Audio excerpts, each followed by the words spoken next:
नमस्कार, good morning India में आपका स्वागत है। मैं हूं अदिति राजपूत। आर्यन खान ड्रग्स का जो मामला है वो दिन ब दिन फंसता ही जा रहा है, क्योंकि जांच पर जब सवाल उठे हैं और जो जांच कर रहे हैं अब वही जांच के घेरे में भी आ गए हैं, जो कि समीर वानखेड़े हैं। ऐसे में अब जांच कैसे होगी वो भी अपने आप में एक बड़ा सवाल है।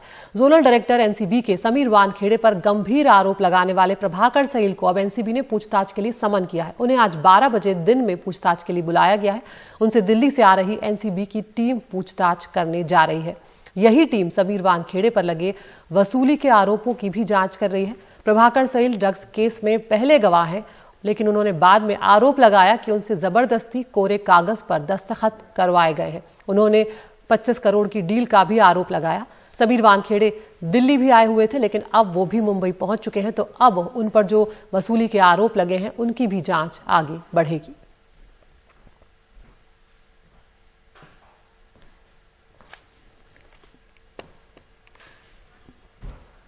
और 8 अक्टूबर से मुंबई के आर्थर रोड जेल में बंद आर्यन खान को मंगलवार को भी जमानत नहीं मिल पाई। उनकी जमानत अर्जी पर बॉम्बे हाई कोर्ट में आज भी अब सुनवाई जारी रहने वाली है।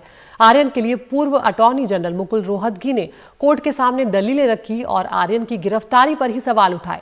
रोहतगी ने कहा कि अब तक 23 दिन गुजर चुके हैं, इस केस में कोई बरामदगी नहीं हुई है, फिर भी आर्यन खान से दोषियों जैसा बर्ताव किया जा रहा है। और वहीं दूसरी तरफ क्रूज शिप मामले में गिरफ्तार 2 आरोपियों को जमानत मिल चुकी है।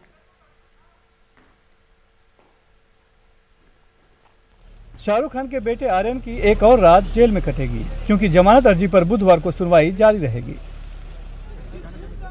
पूर्व attorney general of India Mukul Rohatgi ने आर्यन खान का केस लड़ा और आर्यन की गिरफ्तारी पर ही सवाल उठा दिए। मुकुल रोहतगी ने दलील दी कि आर्यन क्रूज पार्टी में मेहमान थे, ग्राहक नहीं। कहा कि अब तक 23 दिन गुजर चुके हैं, इस केस में कोई बरामदगी नहीं हुई है, फिर भी आर्यन खान से दोषियों जैसा बर्ताव किया जा रहा है। वो किसी भी साजिश में शामिल नहीं थे, केस में कोई वित्तीय लेन देन नहीं हुआ। आरोपी नंबर 2 यानी अरबाज मर्चेंट के साथ होना आर्यन के खिलाफ नहीं माना जाना चाहिए। अगर कोई अपने जूते में कुछ रखे तो आर्यन आरोपी कैसे हुआ? आर्यन की ड्रग्स चैट का इस केस से लेना देना नहीं है।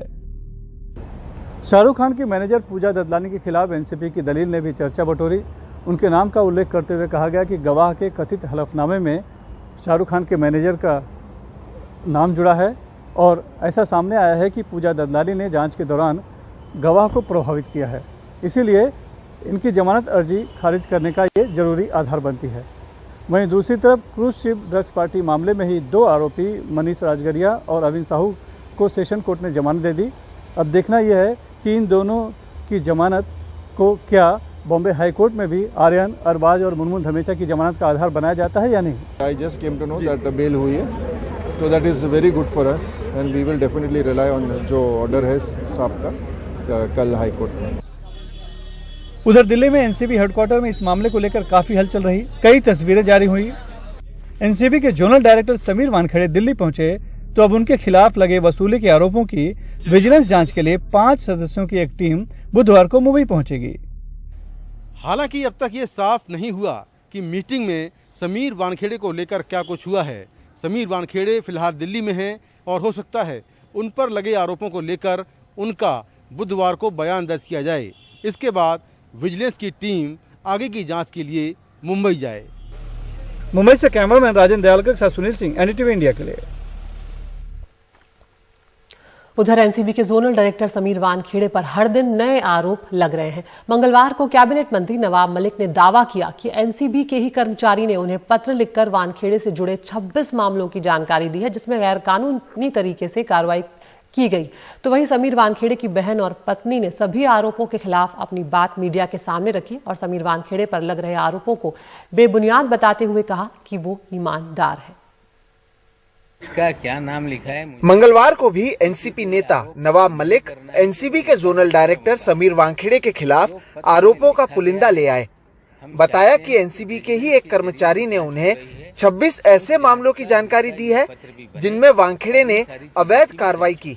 इसके पहले सोमवार को वे वानखेड़े पर फर्जी जन्म प्रमाण पत्र के सहारे नौकरी पाने और फोन टैपिंग का आरोप लगाया।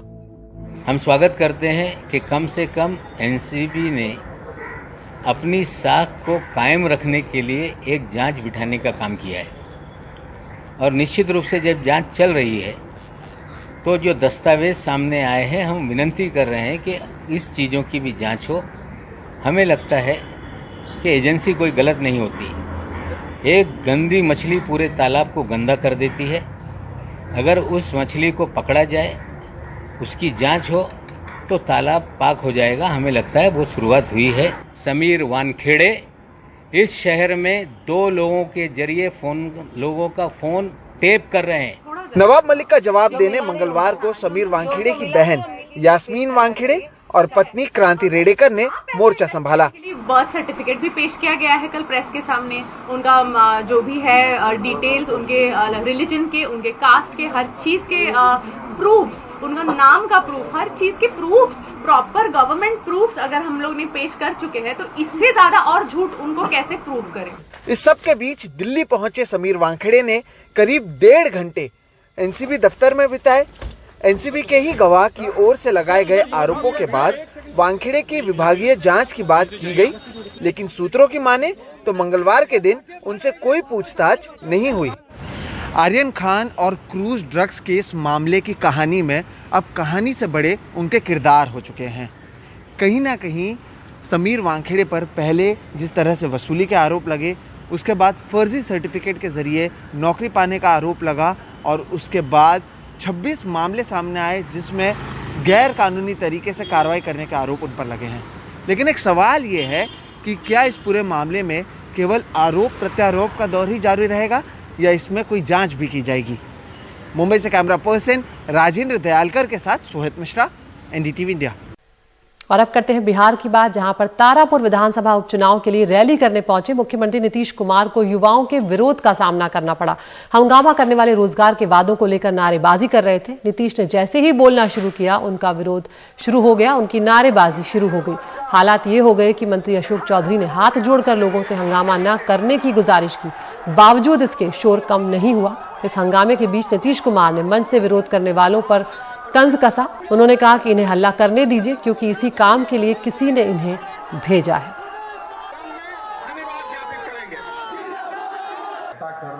तो यहाँ पर बेरोजगारी बिहार में एक बहुत बड़ी समस्या है। हम जानते हैं कि लगातार वहां से लोगों को पलायन करना पड़ता है। दशकों से ये समस्या वहां पर जूझ रही है, लेकिन नीतीश कुमार ने इन पर तंज कसना ही सही समझा। ये भी हो सकता था कि इन युवाओं से वो बात करते, इनकी समस्याओं को सुलझाने का वादा करते। इस कार्यक्रम में उपस्थित नमस्कार, गुड मॉर्निंग इंडिया के इस खास शो में आपका बहुत बहुत स्वागत है। मैं हूं आपके साथ जया कौशिक। शुरुआत कर रहे हैं हम पेगासस जासूसी कांड में। संसद के मॉनसून सत्र में हम जानते हैं कि काफी गतिरोध बना हुआ था। मुख्य कारण यही था गतिरोध का, और उस पर आज सुप्रीम कोर्ट सुबह 10:30 बजे अपना आदेश जारी कर सकता है। 3 जजों की बेंच, जिसमें मुख्य न्यायाधीश एनवी रमन्ना, जस्टिस सूर्यकांत और जस्टिस हेमा कोहली शामिल है, वो कुल 12 याचिकाओं पर अपना फैसला सुनाएंगी। कोर्ट ने 13 सितंबर को सुनवाई पूरी कर फैसला सुरक्षित रख लिया था। आपको बता दें कि सरकार ने इस मामले में निष्पक्ष विशेषज्ञ कमेटी बनाने का प्रस्ताव दिया था। इसका याचिकाकर्ताओं ने विरोध किया था और ये मांग की थी कि कमेटी का गठन कोर्ट करे। कोर्ट ये संकेत दे चुका है कि वो अपनी तरफ से कमेटी का गठन कर सकता है। ये 3 जजों की बेंच इस पर आज फैसला सुनाएगी। जो तस्वीरें आप देख रहे हैं, मुख्य न्यायाधीश NV Ramana, justice Suryakant, justice Hema Kohli. आपको बता दें कि राजनेताओं, पत्रकारों, पूर्व जजों और सामान्य नागरिकों की स्पाईवेयर के जरिए जासूसी का गंभीर आरोप सरकार पर है।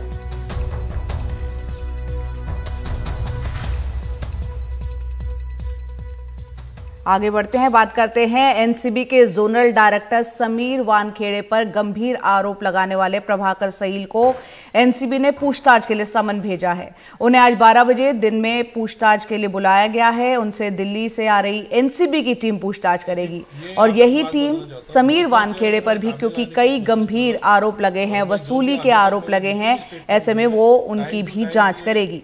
डीडीजी ज्ञानेश्वर सिंह की अगुवाई में ये टीम आरोपों की जांच करेगी।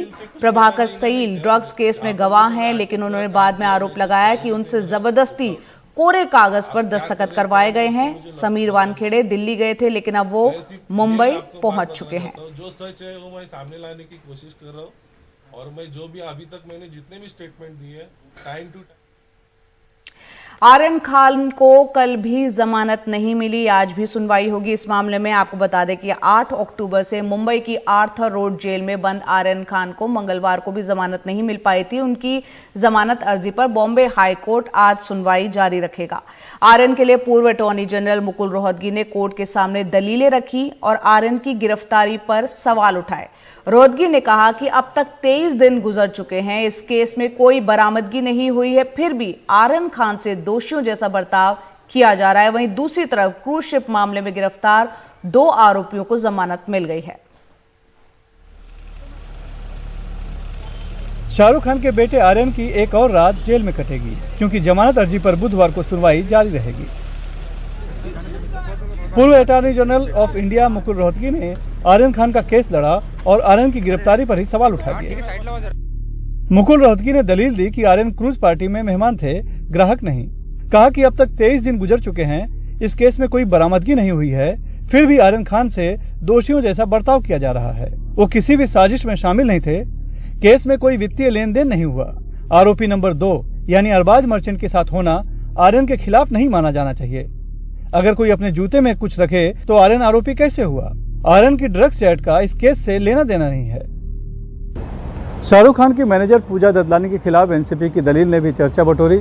उनके नाम का उल्लेख करते हुए कहा गया कि गवाह के कथित हलफनामे में शाहरुख खान के मैनेजर का नाम जुड़ा है और ऐसा सामने आया है कि पूजा ददलानी ने जांच के दौरान गवाह को प्रभावित किया है। इसीलिए इनकी जमानत अर्जी खारिज करने का ये जरूरी आधार बनती है। वहीं दूसरी तरफ क्रूज शिप ड्रग्स पार्टी मामले में ही 2 आरोपी मनीष राजगरिया और अविन साहू को सेशन कोर्ट ने जमानत दे दी। अब देखना यह है कि इन दोनों की जमानत को क्या बॉम्बे हाई कोर्ट में भी आर्यन, अरबाज और मुनमुन धमेचा की जमानत का आधार बनाया जाता है या नहीं। I just came to know that bail हुई है, तो that is very good for us and we will definitely rely on जो ऑर्डर है साहब का कल हाई कोर्ट में। उधर दिल्ली में एनसीबी हेडक्वार्टर में इस मामले को लेकर काफी हलचल रही। कई तस्वीरें जारी हुई। एनसीबी के जोनल डायरेक्टर समीर वानखेड़े दिल्ली पहुंचे तो अब उनके खिलाफ लगे वसूली के आरोपों की विजिलेंस जांच के लिए 5 सदस्यों की एक टीम बुधवार को मुंबई पहुंचेगी। हालांकि अब तक ये साफ नहीं हुआ कि मीटिंग में समीर वानखेड़े को लेकर क्या कुछ हुआ है। समीर वानखेड़े फिलहाल दिल्ली में हैं और हो सकता है उन पर लगे आरोपों को लेकर उनका बुधवार को बयान दर्ज किया जाए। इसके बाद विजिलेंस की टीम आगे की जांच के लिए मुंबई जाए। मुंबई से कैमरामैन राजेंद्र दयालकर के साथ सुनील सिंह, एनडीटीवी इंडिया के लिए। तो जहां एक तरफ आर्यन खान से ना तो ड्रग्स की बरामदगी हुई, ना ही आर्यन ने उसका सेवन किया, ये बात सामने आई। ऐसे में आर्यन अब तक जेल में है, जबकि ड्रग्स मामले में 2 आरोपियों अविन साहू और मनीष राजगाड़िया को सेशंस कोर्ट से जमानत मिल गई है। जबकि इस मामले में मनीष राजगाड़िया को 2.4 ग्राम गांजे के साथ गिरफ्तार किया गया था। मनीष के वकील अजय दुबे ने बताया कि उन्हें 50,000 के बॉन्ड पर बेल दी गई है। वहीं अवनी साहू के वकील क्या कह रहे हैं वो भी सुन लेते हैं। आर्यन खान से मैंने अपना रोल डिफरेंशिएट किया, क्योंकि आर्यन खान और मेरा रोल सेम था और एकदम एक दिन पहले ही आर्यन खान का बेल रिजेक्ट हो चुका था। तो मैंने बताया कैसे कि आर्यन के खिलाफ व्हाट्सएप चैट्स है, मेरे खिलाफ कोई व्हाट्सएप चैट नहीं है। आर्यन के ऑर्डर में बेल रिजेक्शन ऑर्डर में ये लिखा था कि आर्यन के एक्सक्लूसिव नॉलेज में है कुछ ड्रग पेडलर्स की इन्फॉर्मेशन और कुछ क्राइम सिंडिकेट की इन्फॉर्मेशन, तो इसलिए उनके लिए फर्दर इन्वेस्टिगेशन इज नेसेसरी। जबकि मेरे लिए इन्वेस्टिगेशन में कोई प्रोग्रेस नहीं था मेरे क्लाइंट के अगेंस्ट। तो मैंने बताया how there is no progress in the investigation so far as my client is concern. मेरे कोई नॉलेज में तो है नहीं अबाउट अदर अक्यूज या कोई क्राइम सिंडिकेट। मेरे नॉलेज में कुछ ऐसा दिखा नहीं रहा है। उनका स्टेटमेंट था, सेक्शन 67 का स्टेटमेंट था उनका, कन्फेशनल स्टेटमेंट, जिसमें उन्होंने कहा था कि उन्होंने कंज्यूम किया है गांजा। सीबीआई ने नेवी के कमांडर रैंक के एक अफसर को गोपनीय जानकारियां लीक करने के आरोप में गिरफ्तार किया है। 2 रिटायर्ड नेवी अफसर और दूसरे लोग भी गिरफ्तार किए गए हैं। सीबीआई ने कुल 5 लोगों को गिरफ्तार किया है। सीबीआई ने इस मामले में 19 जगह रेड की, जिसमें दिल्ली, नोएडा, हैदराबाद शामिल है।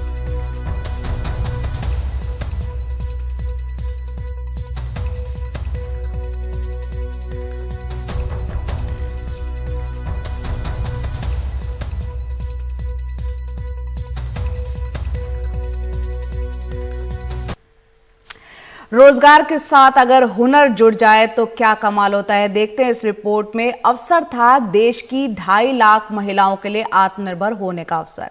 डेवलपमेंट ऑल्टरनेटिव्स के साक्षरता कार्यक्रम तारा अक्षर ने बहुत सारी महिलाओं को गरिमा और सम्मान के साथ जीने का और आजीविका कमाने का एक हुनर दिया है। आशिया और मेहरजाना इनमें से एक हैं, देखते हैं रिपोर्ट। चावली शहाबुद्दीनपुर के इस स्कूल में मेहरजाना कभी पढ़ना चाहती थी, जो गरीबी की वजह से संभव नहीं हुआ। अब वहां वो आमंत्रित अतिथि है। बस 3 साल हुए हैं जब मेहरजाना की क्षमता को एक जरूरी अवसर मिला।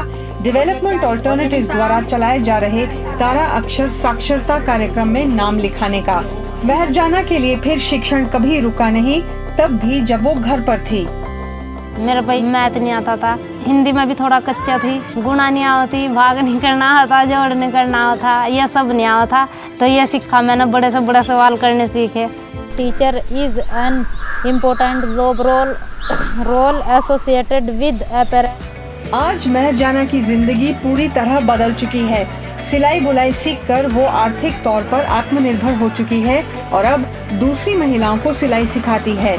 अब कई एनजीओ और स्थानीय एजेंसियों के लिए वो ट्रेनर है और गांव की औरतों के लिए घर पर भी सिलाई स्कूल चला रही है। मेहरजाना से करीब 350 किलोमीटर दूर भदोही में आशिया एक गरीब घर में पैदा हुई। एक मजदूर से उसकी शादी हुई और 5 बच्चों के लालन पालन में हमेशा पैसे की तंगी रही। उस स्थिति में 29 साल की उम्र में वो तारा अक्षर के संयोजक से मिली।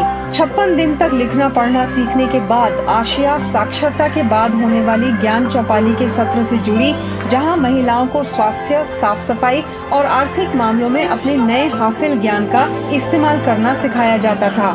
यही उसे सरकार के महिला कल्याण कार्यक्रमों के बारे में जानकारी मिली और उसके चलते उसने पेपर बैग और लिफाफे बनाने का 6 दिन का वर्कशॉप किया।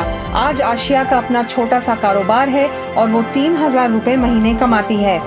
लिफाफा बनाते हैं कि सर जी कि हम अपने बच्चे को पढ़ाएं, बढ़िया से पढ़ाओ लिखाओ तो आगे बढ़ी हमारा बच्चा, उन्होंने की इच्छा पूरा हुए। 1 जून की रोटी जुटाने के संघर्ष से लेकर आत्मनिर्भर होने की अपनी उल्लेखनीय कोशिश की वजह से भदोही के डिस्ट्रिक्ट मैजिस्ट्रेट से सर्टिफिकेट हासिल करने तक आशिया ने एक लंबी दूरी तय की है, बस इसीलिए कि वो लिखना पढ़ना सीख सकी।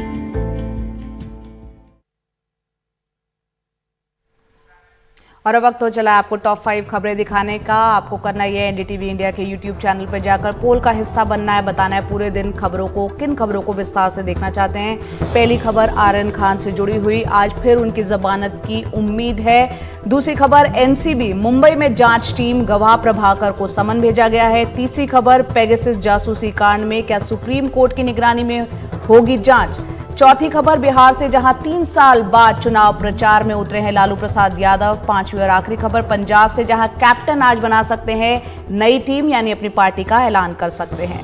फिलहाल मेरे साथ इतना ही, नमस्कार।